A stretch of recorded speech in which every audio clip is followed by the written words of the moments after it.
Au nom du Père, du Fils, du Saint-Esprit. Amen. Seigneur Jésus, tu connais mon inconstance et mon infidélité. Tu sais combien je suis faible. Alors je demande en ton nom que notre Père céleste envoie son Esprit pour que quotidiennement je puisse entreprendre la lecture du catéchisme de l'Église catholique et que mon cœur s'ouvre à la tradition enseignée par ton Église, ma mère. Que je puisse ajuster toutes mes actions et mes œuvres à son enseignement. Mon Jésus, avec confiance j'abandonne la constance et la fidélité de toute la démarche entre tes mains. Que Saint Michel Archange et mon ange gardien protègent et défendent chaque moment quotidien consacré à cette lecture. Maintenant, avec toi et par ta voix, disons: Notre Père, qui es aux cieux, que ton nom soit sanctifié, que ton règne vienne, que ta volonté soit faite sur la terre comme au ciel. Donne-nous aujourd'hui notre pain de ce jour. Pardonne-nous nos offenses comme nous pardonnons aussi à ceux qui nous ont offensés. Et ne nous laisse pas entrer en tentation, mais délivre-nous du mal. Amen. Ensemble, mon Jésus d'amour, saluons notre sainte maman, la Vierge Marie. Entre ses mains, je remets mon cœur, mon âme, ma volonté et ma vie, afin que par ses soins règne en moi la volonté du Père, et qu'en ses mains mes œuvres soient gardées, transformées, en parfaite offrande rayonnante de la lumière de Dieu, pour sa gloire, le salut des âmes et la consolation des âmes du purgatoire. Je te salue Marie, comblée de grâce. Le Seigneur est avec toi, tu es bénie entre toutes les femmes, et Jésus, ton enfant, est béni.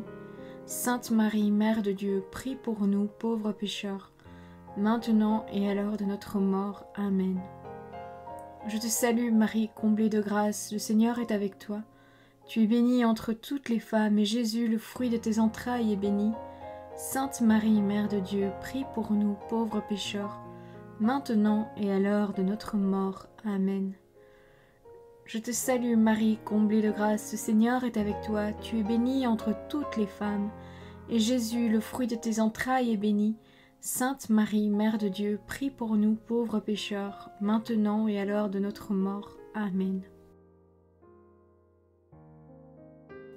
Ô Saint-Esprit, par l'intercession du cœur immaculé de la Sainte Vierge Marie, et par le cœur chaste de Saint Joseph, donne-moi un cœur doux, humble, pur, miséricordieux et charitable.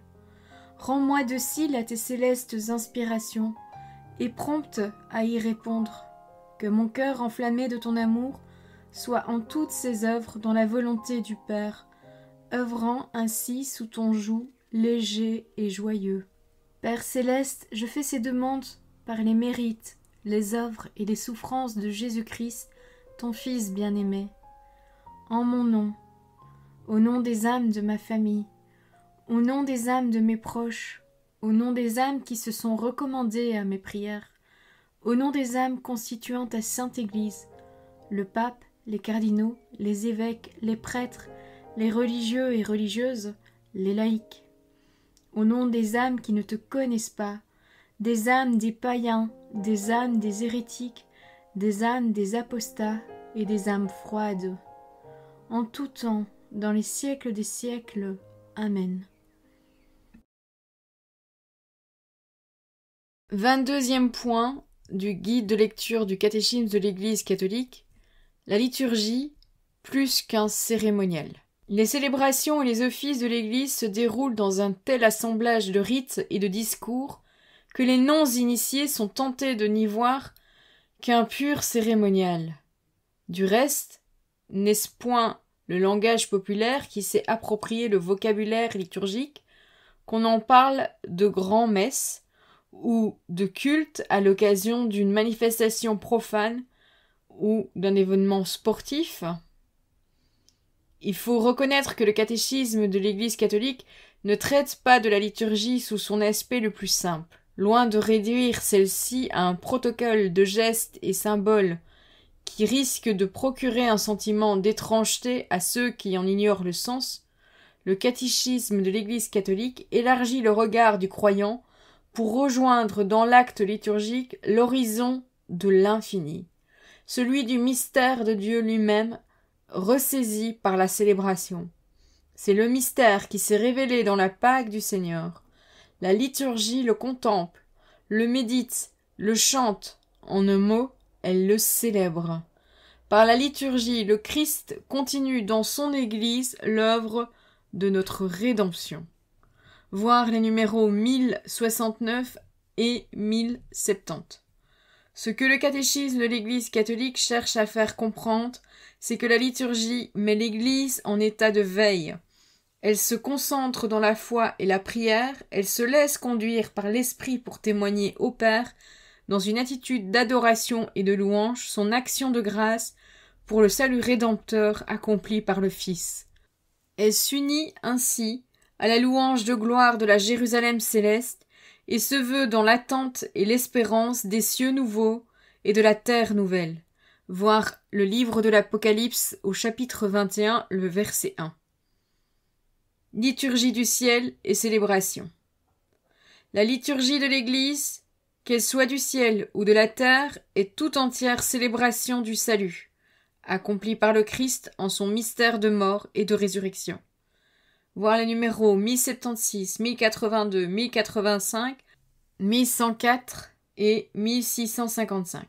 Cette œuvre du salut rédempteur qui s'est réalisée par le sacrifice du Fils dans la soumission à la volonté du Père se poursuit par la mission de l'Esprit. Voir le numéro 1092. On ne peut manquer de noter les multiples références du catéchisme de l'Église catholique à la liturgie céleste, aux trois personnes de la Trinité. Les anges et les saints dans le ciel chantent l'hymne de louange et de l'action de grâce. C'est donc en relation avec la liturgie de la sainte cité de Jérusalem que doit être considérée la liturgie terrestre de l'Église. Voir les numéros 1107, 1186, 1130, 1325, 1329, 1344, 1370, 1402, 1409, 1090. La liturgie que célèbrent les fidèles est comme un avant-goût de la liturgie du ciel. Elle donne leur esprit et leur sens à nos célébrations. Voir le numéro 1090.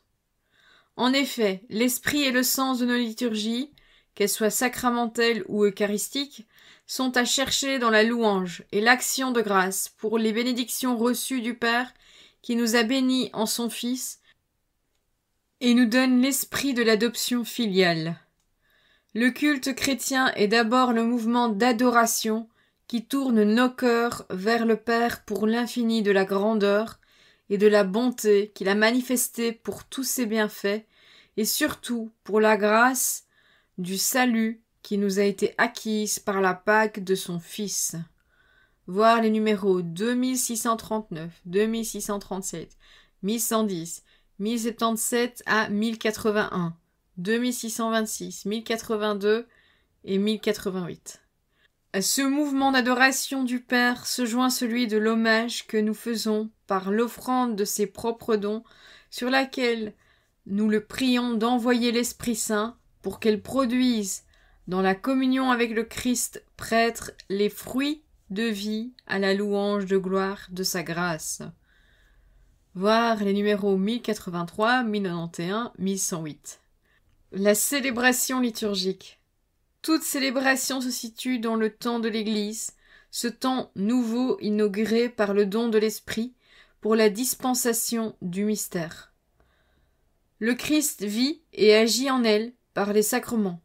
C'est l'économie sacramentelle qui n'a d'autre but que de dispenser les fruits du mystère pascal. Voilà le numéro 1076. C'est toute la communauté, le corps du Christ uni à son chef, qui célèbre. En vertu de leur sacerdoce commun, tous les baptisés prennent part à la célébration. Mais tous n'ont pas la même fonction. Il y a ceux qui sont ordonnés afin de pouvoir agir en la personne du Christ pour le service de tous.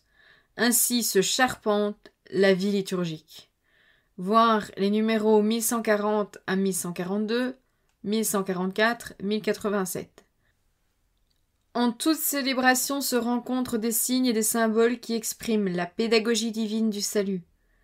Signes du monde des hommes, symboles naturels liés au cosmos ou aux réalités vécues dans la vie sociale, signes de l'alliance et des événements de l'histoire biblique, et surtout signes évangéliques reconnus dans la vie du Christ.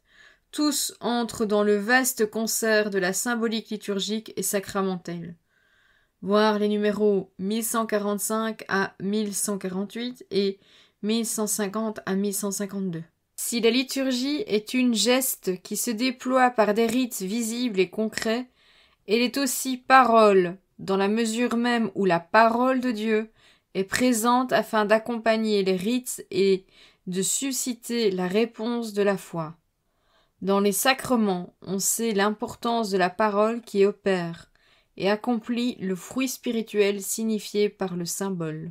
Voir les numéros 1154 à 1155. L'action liturgique, parce qu'elle se situe dans le temps de l'Église, qui est aussi le temps des hommes, se réalise dans son rythme de saison et de jours que constitue l'année liturgique, culminant avec le Tridium pascal. Se distingue le dimanche, jour du Seigneur. Voir les numéros 1163, 1168 et 1169, 1166, 1343, 2177. Est-il besoin d'ajouter que l'action liturgique a besoin d'un lieu de culte? C'est l'Église, maison de prière et maison des enfants du Père, parce que maison de Dieu. Voir les numéros 2178, 2181 et 2186. La célébration se structure autour de la liturgie de la parole et de la liturgie eucharistique.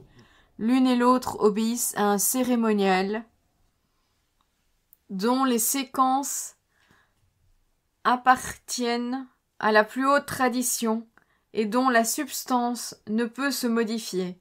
Ensemble, l'une et l'autre constituent un seul et même acte du culte. Voir les numéros 1346 et 1347, 1356 et 1205. Il faut en déduire que la célébration eucharistique, notre messe, n'est pas à inventer. Elle est reçue de l'Église. S'il peut y avoir des styles de célébration différentes, la structure de la messe doit rester identique, dans la conformité aux règles établies par une longue tradition. Une autre incidence, c'est que la liturgie, avant d'être partage, est louange et action de grâce. Le mouvement de reconnaissance pour les dons de Dieu vient avant celui de la rencontre et de l'échange. Le mémorial et le sacrifice. L'Eucharistie, qui achève l'initiation, est, comme l'atteste le Concile Vatican II, la source et le sommet de toute la vie chrétienne. Elle contient tout le trésor spirituel de l'Église, c'est-à-dire le Christ lui-même, notre Pâque. Voir les numéros 1322 à 1324, 2171 à 2172. Cette plénitude de sens qui s'attache à l'Eucharistie se révèle dans la richesse du vocabulaire qui la désigne. Chaque mot ouvre une perspective différente au sein du mystère de la foi. Voir les numéros 1328 à 1332. C'est le pain et le vin qui sont les signes du sacrement, institués par le Christ à la dernière scène, au temps de la Pâque en mémorial de sa mort et de sa résurrection, et de son intercession auprès du Père. Voir les numéros 1337 à 1339, 1333 et 1341. Ainsi le Christ a-t-il donné son sens définitif à la Pâque juive. Il a instauré la Pâque nouvelle et a annoncé la Pâque finale de l'Église. Tout le mystère pascal est présent dans le mémorial eucharistique. Voir les numéros 1341 et 1343. L'Eucharistie n'est pas seulement mémorial, elle est aussi sacrifice, ou plutôt, parce qu'elle est mémorial, elle est sacrifice. Quand l'Église célèbre l'Eucharistie, elle fait mémoire de la Pâque du Christ, et ceci devient présente. Le sacrifice que le Christ a offert une fois pour toutes sur la croix demeure toujours actuel. Voir les numéros 1364 à 1366. Ce qu'il faut bien comprendre, c'est que le sacrifice du Christ et le sacrifice de l'Eucharistie sont un même sacrifice. Seule la manière d'offrir est différente, sanglante sur la croix, non sanglante sur l'autel. L'Eucharistie n'est pas moins sacrifice de l'Église, puisqu'elle est unie au Christ dans l'offrande de lui-même qu'il fait au Père et qui représente aujourd'hui celle de la croix. Voir les numéros 1367 à 1369. Le sacrement de la présence. La présence réelle du Christ sous les espèces du pain et du vin consacrés à l'autel par le prêtre est assurément l'une des plus grandes difficultés de la foi. Ici, c'est la foi toute pure qui dit oui, dans la seule assurance d'entendre et d'accueillir la parole de Dieu. On sait d'autre part la résistance qui a divisé les disciples de Jésus lors de la première annonce du pain de vie. Voir les numéros 1381 et 1332. Il faut donc en revenir à cette parole du Seigneur qui réalise la promesse « Ceci est mon corps livré pour vous ». Par la conversion du pain et du vin au corps et au sang du Christ, il devient présent en ce sacrement. C'est ce réalisme de la présence réelle du Christ que cautionne la parole qui opère le changement désigné du terme plus technique de transsubstantiation. Voir les numéros 1374 à 1376. Ce changement s'accomplit aujourd'hui dans la célébration eucharistique par l'action de l'Esprit Saint, présent à l'Église comme il l'est pour tous les sacrements. La prière de l'épiclèse avant la consécration du pain et du vin a justement pour fin de demander au Père la venue de l'Esprit pour qu'il opère le changement. Voir les numéros 1375 et 1353. On conçoit qu'en raison de cette présence du Christ dans l'Eucharistie, ceci soit le plus grand des sacrements. Elle est reçue par les fidèles dans la communion, dont les fruits spirituels sont évoqués par le catéchisme de l'Église catholique. Par les numéros 1374, 1391 à 1398. Parmi tous ces fruits, il faut retenir en particulier l'unité du corps du Christ et l'envoi vers les pauvres. Le réalisme de la foi appelle le réalisme de la charité. En toute vérité, on fait l'Eucharistie pour faire l'Église. Voir les numéros 1396 et 1397. Telle est donc l'extrême richesse de ce patrimoine eucharistique que le Christ a laissé à son Église. À la manière de saint Jean, terminant son évangile, nous pouvons dire « Il y a dans ce sacrement bien d'autres aspects qui ne sont pas consignés ici. Ceux qui l'ont été le sont pour que vous croyiez que Jésus est le Christ, le Fils de Dieu, et pour que, croyant, vous ayez la vie en son nom. » Voir l'Évangile selon saint Jean chapitre 20 verset 30. Voilà, c'est tout pour aujourd'hui. Je vous souhaite une bonne et sainte journée. Et si vous allez à la messe eucharistique, je vous souhaite une bonne et sainte messe eucharistique.